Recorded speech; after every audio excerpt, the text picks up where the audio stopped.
Good morning. Good morning. Good morning. Welcome to the Entrepreneurship Forum. Today it's my pleasure to introduce to you Devon Hansen. Devon is a small businessman under that definition and is a man of integrity and honesty. And that's why I like him to come and talk to you. He has great character, and he's his small business, and he'll tell you more about it, but he has a Toyota dealership for used Toyotas in Bountiful, Utah, North Salt Lake, just off of the 26 South off-ramp. Very well run, and I've been impressed with his operation as I have been with Devon, and I consider him a good friend.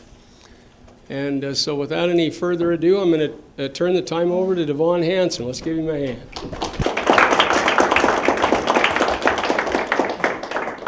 Well, it's a pleasure for me to be able to come and spend some time with you, and I appreciate you taking time out of your busy schedules to come and to be here at this business forum.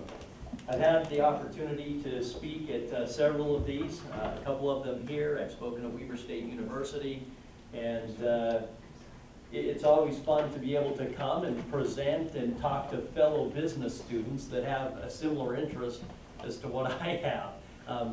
If I was going and speaking to like the music group, I'd really struggle because I really don't have talents in that area. But hopefully in business today, we'll be able to talk about some of the things that business administration with an emphasis in finance. And I know all of you are going to have different emphases that you're pursuing, but that's the one that I had. I'm not going to go full screen here because I'm going to go a little bit different than what I've done in the past. Sometimes I'll go through and do a presentation, but what I found is then we open it up for questions.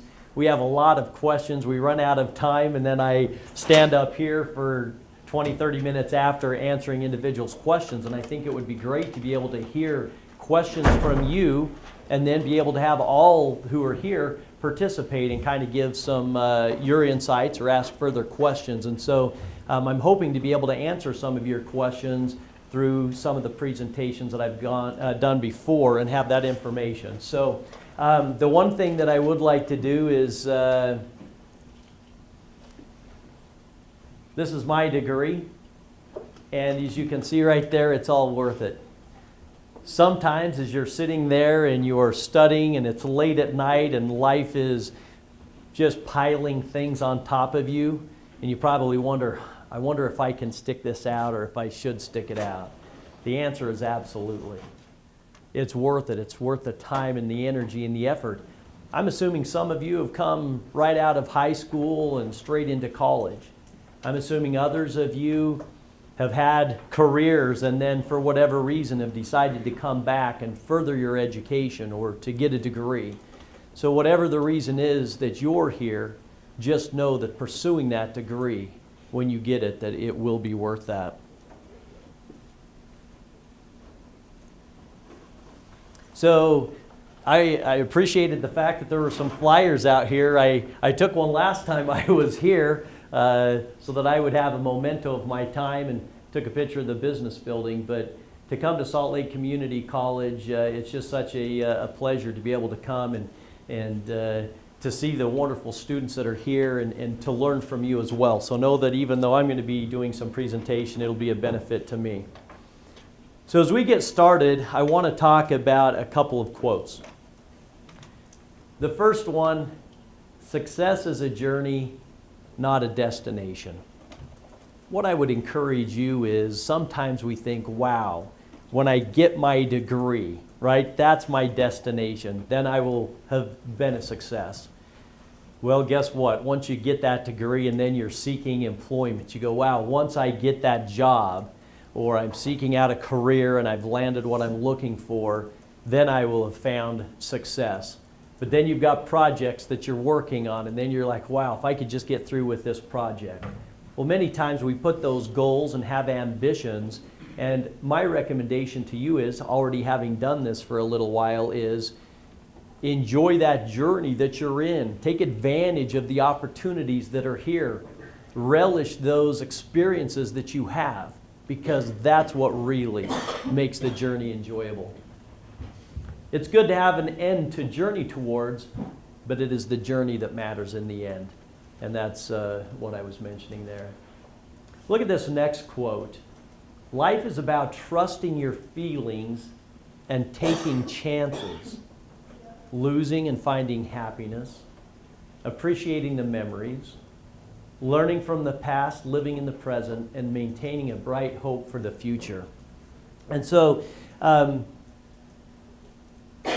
life is a risk. And with risk comes rewards.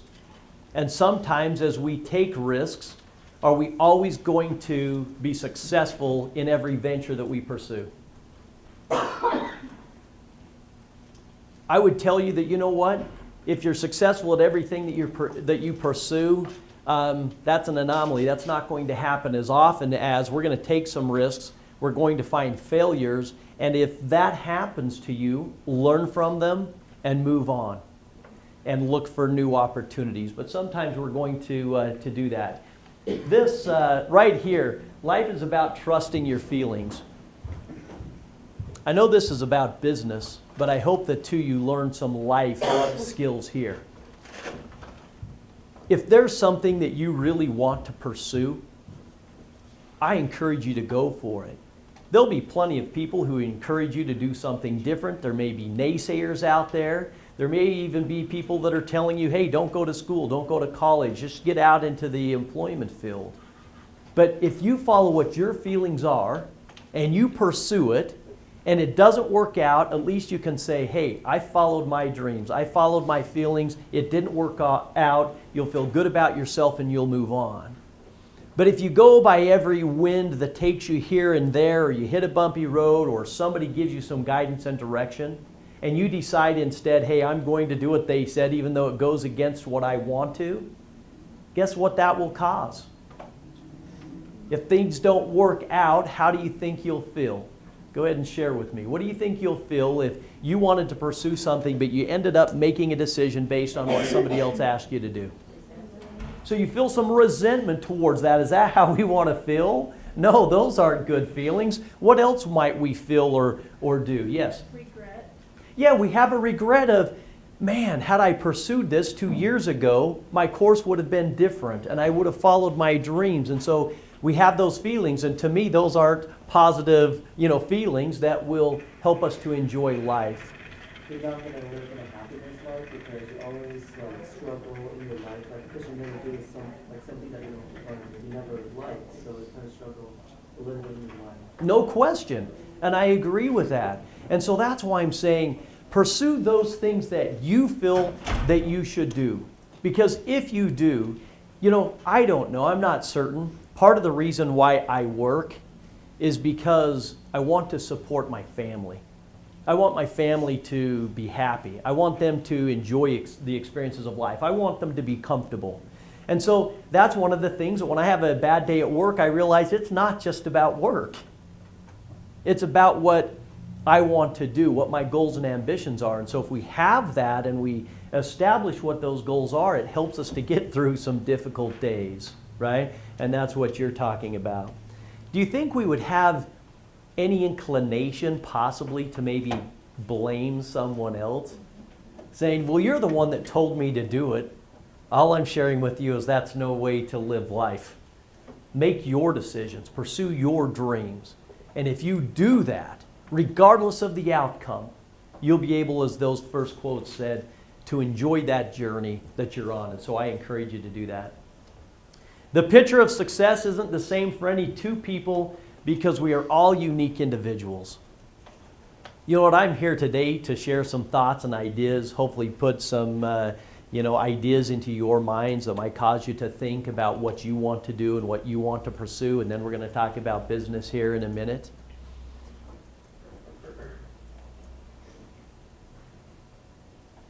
But I don't have anything to share that's going to be unique just to you because I don't know you that well yet. But you know what it is. You know why you're coming back to school, what some of your reasons are. And so If you know what that is, you're the one that is the best person to determine your destination, not anyone else. And so I hope, if nothing else, you'll say, hey, I came in here and I believe that Devon believes that. That what my goals are, they are worthwhile.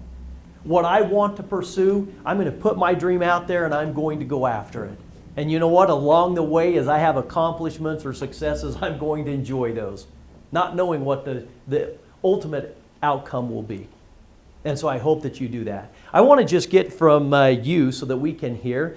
Tell me some of the reasons why you're attending this business college, what you intend to do with it, what you hope maybe the end result will be, just so that we can get a feel and kind of open up this discussion a little bit. So just by raise of hand, participate with us. Tell me what some of the reasons are that you're going to school.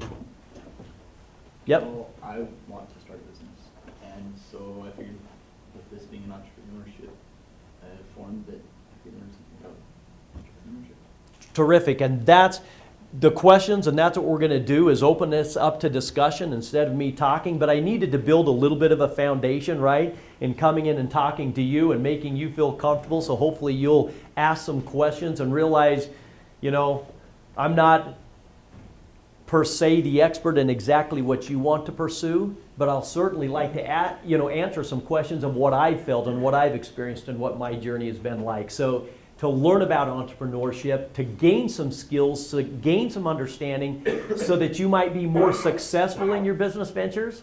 Yep. Okay. And we're going to talk about what those percentages of success are in small business. You probably already know. Yes. Thanks, Melissa. I also plan on opening my own business, but I also believe that you can never stop learning. So I Yeah. want to know as much as I can before. Ah, brilliant. We'll talk about that a little bit as well, because I agree with that 100%. Yes, sir, in the hat. I want to make money. Yeah. And why do you want to make money? Because money itself, I mean, I can give you some money. As long as you put it in your binder and don't use it, you're going to feel good about that? Not as good if I would earn it. But what do you want the money for?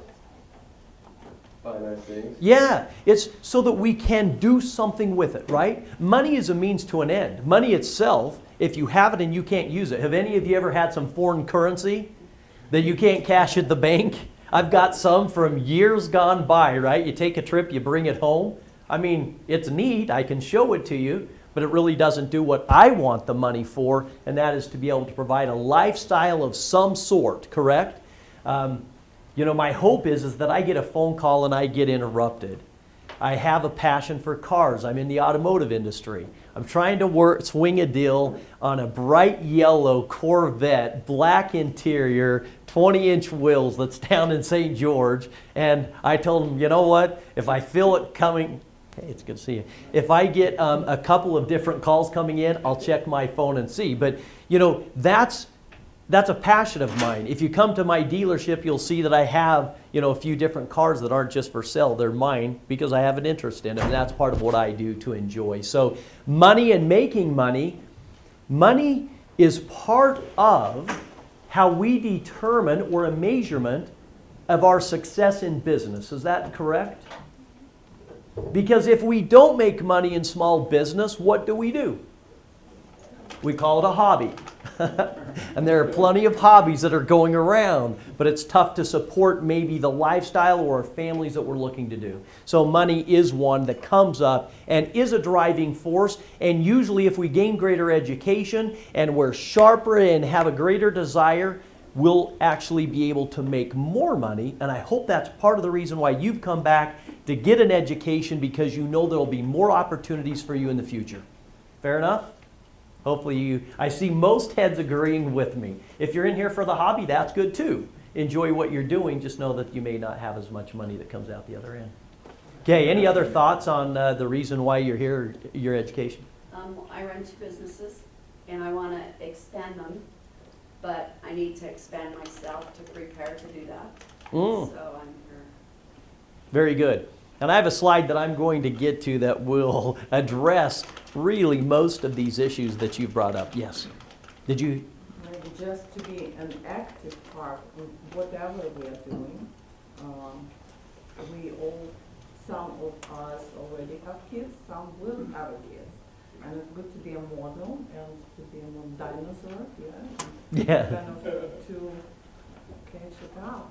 Sure. We want to progress. We want to move forward. Discover who We- we are. It's like Boy, many seasons. does everybody, have you all arrived to exactly what you want to be? Oh, I saw a gentleman raise his hand in the back. That's terrific. Oh, no, he was just...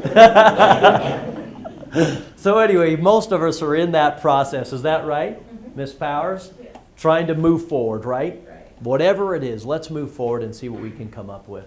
Well, that's terrific. I appreciate you guys sharing your thoughts. I want to share just briefly an experience that I had when I graduated from college. I was pursuing my degree in business, hoping to be able to, I didn't have a vision of opening a small business, but I wanted to work in the business field. And so around January, they had a career fair where companies came to the school and we got to meet with them and talk to them, and you could turn in resumes to them and kind of look forward to what would happen when we graduated. Well, I had done some research in a career library. Do you guys have a career library that they can go to, or do we pretty much just research it on the internet? Online. Yeah, isn't that amazing now what the internet, I mean, it's just opened up the whole world to us, hasn't it? And but back then we had to go get a binder out of the career library, and I looked it up and I saw Toyota, but a division of Toyota, Toyota Motor Credit Corporation, and I thought, wow, they've got a tremendous review, a lot of growth and potential. I liked the integrity of the company. And isn't it interesting, when I was introduced and they were saying I was a man of honesty and integrity, I bet you didn't associate that with what he said my career was. I'm a car dealer? How many people associate those terms with a car dealership? Well, I'll tell you kind of how, yeah, thank you. I'll tell you how I arrived there. I talked to Toyota, and the gentleman said, you know what? I'm not interviewing for Toyota Motor Credit. I'm interviewing for the insurance division. I said, well, how would I interview with someone from Toyota Motor Credit? Well, they don't come to this university. They go to different universities throughout the country, from Michigan State to UCLA, some of the larger, colleges and universities, and I was at Weber State. Have you heard of Weber State up in Ogden? So I was at Weber State, and I said, well, is there any way that I could give you a resume and you could take back to them? No, I'm going on continuing recruiting, so you can't do that. Well, end of the road, right? So I just shrugged my shoulders. I walked out of the room and said, darn it, don't get that opportunity. No way. I continued to talk to him and asked him, is there any other way? And he said, well, Heather is the one that comes out and does the recruiting with me, but I guess you could try to contact, her and mail a resume. How successful do you think I would have been if I mailed a resume down to Toyota? Has anybody ever sent a resume into companies and not gotten a response? So I took it a step further and talked to him, got some information where the corporate office was of Toyota. I went home, and remember, it's in the cold months, about like it is now. And I said to my wife, we had just recently gotten married, I said, how would you like to go to Southern California for spring break? Go to Disneyland, happiest place on earth. And by the way, I want to stop by at Toyota's corporate office. And so spring break came, I jumped in the car, we drove to Southern California, I pulled into this parking lot, and they said, you can't get inside, you've got to have a pass. They had security badges, and I said, well, how do I get one of those? And believe it or not, I went through the process down there with security, got a badge, went inside, and they said, you can leave the resume at the front desk. Well, to me, that felt about like I would have mailed it, but I had just traveled hundreds of miles down to Toyota to give them my resume. And to my mind came the remembrance, a name. What was that name? Heather. I said, well, you know what? Is Heather here by chance? I understand she's the one that would want to receive the resume. She checks, and Heather's there, and they walk me back to where Heather's at. And she said, well, I'll just take your resume. We're not interviewing right now, and we'll get back to you. Do you think I was satisfied? No. And so what I did was I basically started to conduct my own interview. Well, let me tell you the reasons why you might want to interview me. Let me tell you my experience. Let me tell you, I've worked at the credit union to try to get work experience. I'm one of the top people graduating in my class from Weber State University. I know that Toyota Motor Insurances went there to recruit. And you know what? I'm a good candidate for this position. To make a long story short, about a month later, I got a phone call. They flew me to California. I spent 2 days in interviews. And then they called me back and offered me a job. I said, I'll get back to you. Wow, I can't believe I did that. I thought about it, went back with a counter, and they said, I don't think you understand. We're making you an offer. Do you want to take it or not? I said, yeah, absolutely. I'll see you down there in a couple of months. I graduated. 2 days later, the big Grable van Lines pulls up in our little teeny college community where we were at, loaded up my meager belongings because I didn't have much, and actually pulled our 2 cars in because there was room inside. And thus my career began with Toyota. Over the next years, I went to Toyota as a management trainee. 6 months in California, 2 years in St. Louis, Missouri, 2 years back in California, then to New Jersey on the East Coast, then back to California, and the white flag went up for my wife. I give, that's enough, it's too much. We started to have a family as I was doing that, and at that point I looked for an opportunity to come back home to Utah, and unfortunately, Toyota doesn't have a branch here, and thus ended my career at Toyota. But did I learn anything from those experiences? Did I learn anything about myself? Did I enjoy the journey? And then I came and worked for a couple of other companies before I decided I'm going to try something on my own. And a business partner and myself started with 3 Toyota Corollas. Why do you think I started with a Toyota product in my own small independent business? Because I had knowledge of it. I knew that car. I knew how to acquire it. I knew everything about it. I knew of its quality.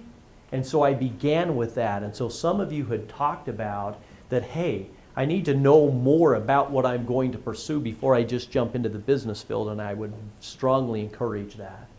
And so we began with 3 Toyota Corollas, and Affinity Auto was born. And that's been my journey up to this point. And so with that being said, I want to just go to a couple of slides. Now, I'm going to show you just a couple of things as we go through here, but we'll do it quickly. So that's part of the reason why I'm doing what I do, right? Those are my children.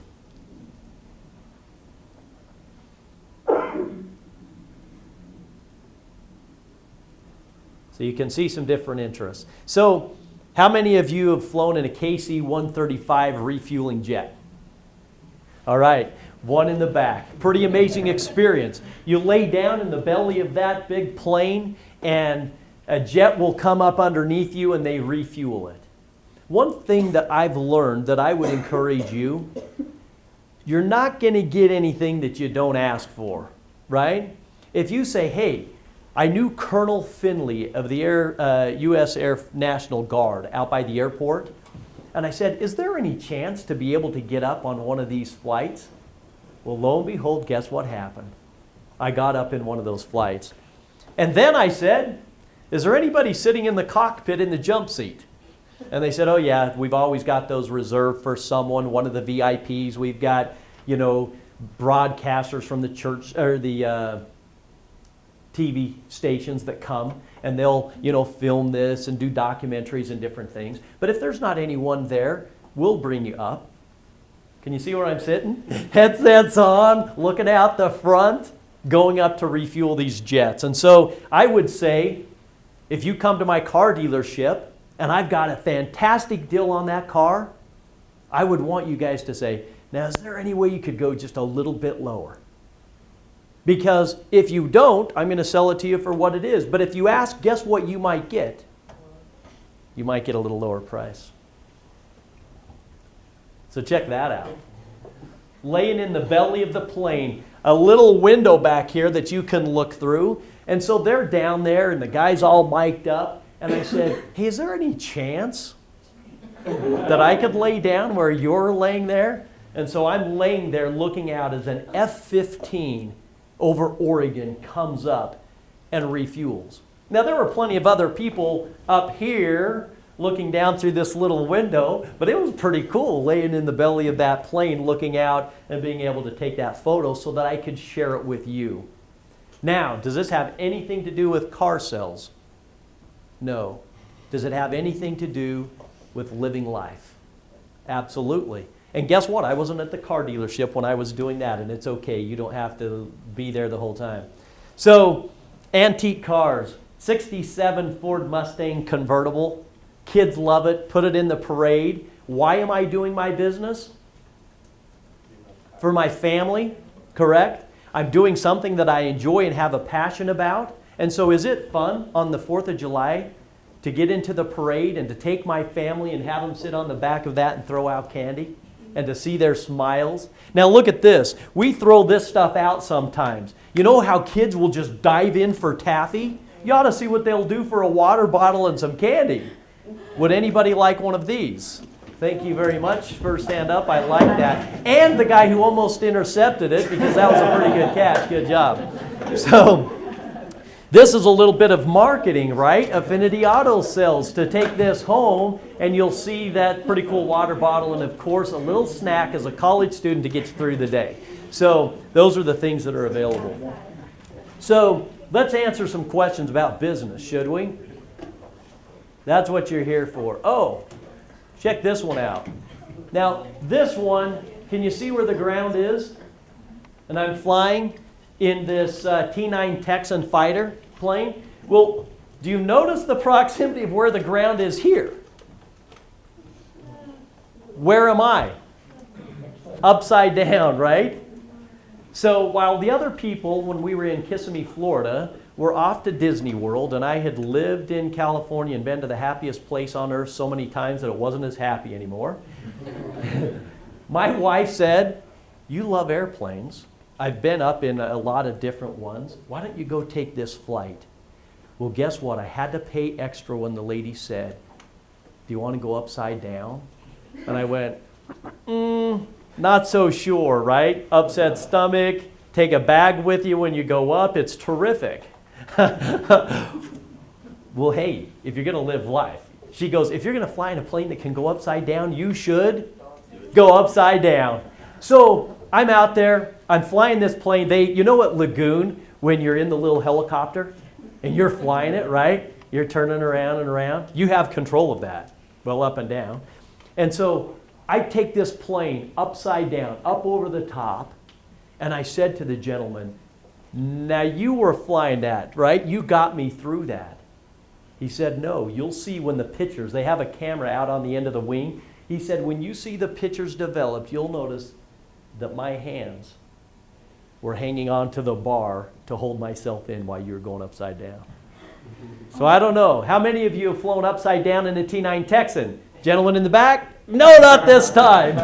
So sometimes there are unique opportunities that I'm unique, and you know what? There are things that you've done that I haven't done that make us unique individuals, and that's the excitement of life. That's what we want to do. So there's so many fun experiences, but we're going to go to this. All right. So when I went to interview to work for Toyota, I really wanted to work for them. Was it easy for me to go ahead and just go in, drop my resume, and land a job? Jeff, was it that easy for me to land that job? Did I put some commitment into it? Did I put some skin in the game? Did they see in me that I had the desire to work for their organization? Yeah. But did anybody say no to me along the process before I finally got the yes? So yes is our destination, but really no is the way we get there. And so I wanted to just briefly talk to you about the power of no. If someone says no to us in your career or your small business plan, do any of you watch like Shark Tank or any of those business shows where they're presenting their ideas? Are they ever told no? And they walk out of there, hang their shoulders like I said, and they're done? No way. What it means is, hey, I'm not quite there yet. So do you have to go back to the drawing board? Do you have to sharpen your tools? Do you maybe have to put more tools into your toolbox? Absolutely. It allows us to be more creative in the ways that we're going to do it. It requires more research and investigation. It demands persistence. And guess what? Sometimes it allows us to move on. There were jobs that I interviewed that they required a master's degree. I did not have a master's degree. Would it have been good for me to drive all the way to California to talk to their corporate people if the requirement was to have a master's degree and I didn't have it? No, it would be a waste of my time. So when they said, no, you can't do this, it allowed me move on. One word that I found pretty important and pretty powerful. Next. Give me the next opportunity. This one may not be it. This one may not be suited for me, but I'm ready for the next one. So let's look at a couple of quotes from some successful business people. Thomas Watson, founder of IBM. The way to succeed is to double your failure rate. Does anybody want to fail? We really don't want to. And so is it sometimes uncomfortable to fail? What I want you to get over is to realize that failure is part of the process of getting success. That if we fail and we don't allow it to defeat us, but we have an understanding of what it is, we say, hey, let me learn from that. Let me grow and let me move on.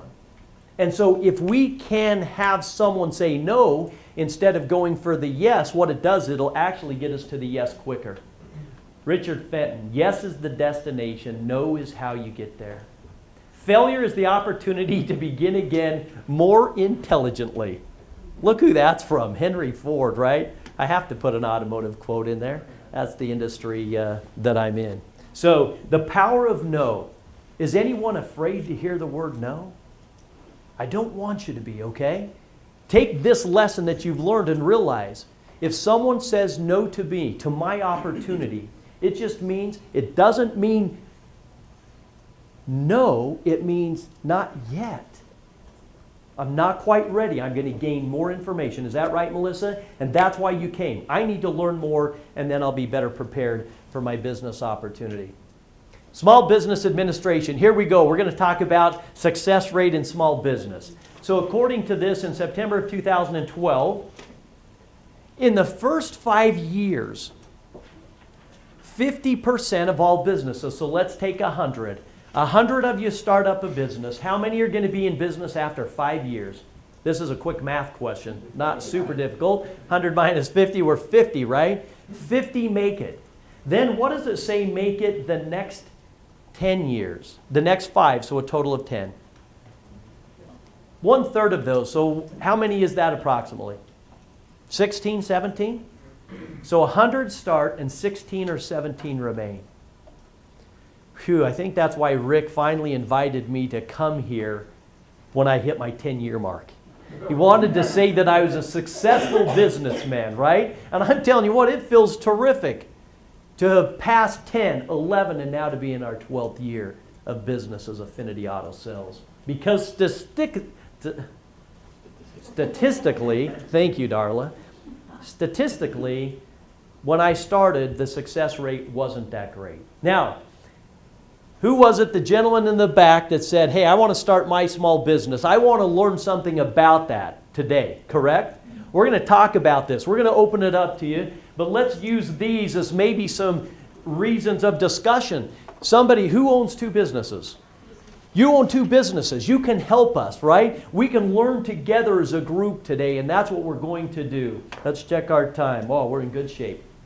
So, 7 reasons for failure. Again, we're hoping to not be on the failure side, but if we are, it's okay. It means we're going to gather information and we'll be more successful the next time. Is that correct? So, number 1, we start for the wrong reason. What might be a reason that we would start a business for that might not be the right reason? What do they mean by that? Yeah. Money. So the love of money drives us to start a business, and so we're going to pursue money, but what might we not have yet? Money. We might not have capital. We might not have capital to be able to keep it going. How many of you have seen friends or family that they've lost their job in the middle stages of their life, and they've decided that, you know what, I'm going to start my own company and it's going to be real estate or insurance. And they just weren't able to endure it long enough to build clientele before their capital ran out. Have any of you seen that?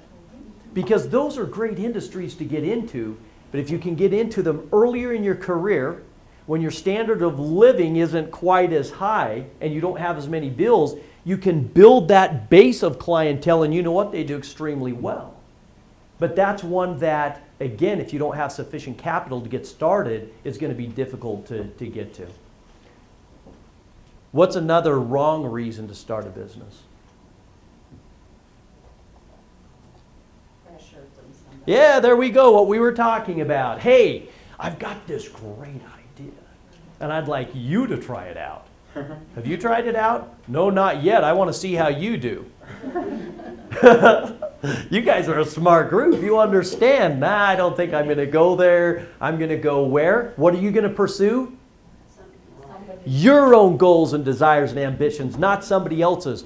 Because if you don't have a passion for it, do you think you're going to be one of those statistics? Man. Statistics of the 75, 80% that don't make it? If you don't have a passion for it, there's a higher probability. Okay. Poor management. How could poor management, or any of you going into management? So how could poor management, for those who are going into management, let's hear from you. How could poor management cause a business to fail? Melissa? If you don't have the right management in place, then things that need to be done properly aren't going to be, and they're going to spend money on things that aren't necessary when they're failing to provide things for the business that are necessary. Yeah. Does the manager, is he as concerned about your business as you are? Is there anybody that can run a small business as well as the owner? If you get the right management, the answer is yes. But is that difficult to find? Gentlemen in the back there, in going into management, tough to find somebody that's going to operate just like you and run your business? Yes. Yeah, and what are some of the things, we had heard several from Melissa here, but what are some reasons that a manager might not be able to run the business successfully? You got to be able to make good decisions, and like she said, and be able to like run your staff. And What gets in the way of making good decisions? Absence of knowledge or experience. Not knowing. They don't have the experience, right? And so if you don't have the experience, it's going to be difficult. What else? Emotions. Serious? Was that you, Megan? Yeah. Megan said I'm a emotions. manager. Hey, I want to say that because I'm a manager. It's an all-girls store, so it's emotions do run high when it comes to like some management decisions, and so I can say, I Yeah. can personally say that emotions does get in the way of what you feel is right or wrong, or what versus what someone else feels is right or wrong. Does peer pressure add to those emotions when one of your coworkers says, hey, don't do that, come on, come out and let's, or do it this way. Well, if you know that this is the right way to do it, what did I tell you? What should you follow? Follow what you feel is right. Because then if not, you can say, I honestly believe this was the best thing. But if somebody else told you to do it, and you did it, and the whole management concept breaks down, there's a problem. Do you think greed or theft or dishonesty by that manager can create any concerns in your business, Joy? Oh, yeah. Do you have any examples you could share for us? Oh, well, my parents had a family business, we still have it, and my siblings have taken over. And I've noticed the one sibling that's been in for a long time, she's still doing great. But the sibling that came in the middle is sucking the money from the one that has worked for it. Because he wants to expand only his department, he's not thinking about the big picture. I like what Joy said too about the big picture. Were you going to say something else? Well, it takes planning on management. You have to work with all the departments or with the departments that are gonna, it's not just your department, it's not just you. It's a team. It's a group effort. Does anybody like to be part of a team? Do you like it when you can bring in the resources from the whole team and actually produce much greater results than you trying to carry the load all by yourself? Now that's fun. That's ownership. That's management. Is it okay for you guys to manage a business before you own your own? Yeah. When we talk about some of the things in here, one of the things that I would say is that experience, lack of experience, right? I know it says lack of planning and stuff, but lack of experience in your industry or what you're going into will make it extremely difficult to be able to find success. Was there a reason why I went into the automotive industry instead of the flooring industry? Man, I had so many connections and I understood it and I had been around it, so I'm going to take the highest probability of success, and that was what I knew. So having job knowledge, you know what? I mean, I worked for other people and managed for a long time before I was willing to take the risk to go out on my own. I would encourage you, if you're looking to go into small business and open up your small business, you gain as much understanding as you can. And it's not a bad idea to go and manage someone else's business to see if you're successful at it, to gain additional knowledge and then go out. Do you think there's anybody that's worked for me that has left my company and gone out and opened up their own? Yep, and that's just part of the way it is. And you know what? I consider myself a success to be able to provide them an opportunity to learn, to grow, to develop themselves in a talent, and then go out and spread their own wings to try to find success. The overexpansion, we've heard this mentioned a couple of times as people have talked, but if you grow too quickly, growing too quickly, getting multiple locations can just suck the resources so quickly that you're not prepared for it, and it doesn't take a lot to take a successful business that's making money and all of a sudden, as Joy mentioned, an area being depleted or money coming down, okay? So we're talking about small business here. Throw out any questions. We've had this little bit of discussion. Ask me some questions that you want to know about business, management, owning your own business that either I can answer or your professors or your classmates. Yes, sir. Do you take a risk on your management? What type of risk are you referring to when you say, do I take a risk? As far as the expansion, you mentioned expansion, how risky is the expansion? So, I started with 3 Toyota Corollas, if you recall, and it was my business partner and myself. And that's a small business. And I washed every car and I detailed every car in the winter time. I financed my own deals. If you want to grow your business, you're going to have to take some risks. You've got to be willing to give up some control. Do you guys like to give up control of your lives? Most of us want to hang on to it, correct? And in a small business, we want to try to control everything. It's been the hardest thing for me probably, is to be able to give up control and know that somebody else, I'm going to give them a task to do. It may not be how I would do it, but the job's got to get done and I simply can't do everything. And so the risks that we've taken, hiring more employees, moving locations. Let me see if I've got a picture here. So this is our dealership now. 20,000 square feet of space, 4.5 acres, 80 to 100 cars, and I started with how many? 3. Did people want to loan me money when I had 3 cars? Flooring lines, banks, did they want to risk? No. So guess whose money I risked? Mine. Second mortgages on the home, borrowing from family. That's uncomfortable for me. But if I was to grow my business, I had to do it, and many of you will have to do that as well. And so Affinity Auto Sales, this is the Larry H. Miller Chrysler Jeep building that was in Bountiful. They built a new facility and moved further north, and we moved into their facility. Now, do I have further room for potential risk and expansion? We don't do service right now. Is service a completely different industry than car sales? Yeah, completely different management team, tools and resources, marketing. And I haven't done that yet, but it's an area of growth that we can go into, and we will if we get the experience. Did that answer your question somewhat? Thank you so much. What other questions you have about small business? Yeah.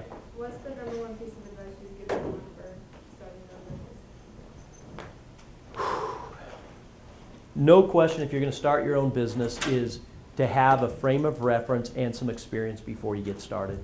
Because if you don't have the experience before you get started, you've got to take all of the risks, learn all of that knowledge while you're trying to build your business. And I think that's the primary reason why people fail, is a lack of knowledge in their industry. There are a lot of other reasons that you see coming down there that can cause it, but if you don't know your business, right? And then I would add, if you don't know it and have a passion for it. So, bottom line, do something that you love. How does that sound? Do you like that? Is that good advice? Can you guys take that and do something with it? Was it worth your time to come here if the only thing you got from it is, I'm going to follow my dreams, I'm going to find something I'm passionate about, and I'm going to do what I would like to do to make sure that I have ownership of it myself? Okay? Now I see Rick standing up. He's approaching. We must be close to our time, but I still have a couple of bottles up here that I don't want to take home with me. Hey, you guys learned so quick. I like that, how you guys learned. And then, will somebody wear this while you're working out, an Affinity Auto t-shirt? Right? You will wear it, honestly? Look at this. Look how nice you're going to look. That is awesome. You will? You promise me? So when I see you out running in the community, okay. So I thought I had one other. So wear those things. Thank you so much for letting me come. Fun to talk to you guys. I hope you'll follow your dreams, take your passions, and find tremendous success in what you're doing. Big hand for Devon Hansen. That was terrific. Thank you so much. You're welcome. Thank you. Pleasure. And if you haven't signed the roll, be sure you do it.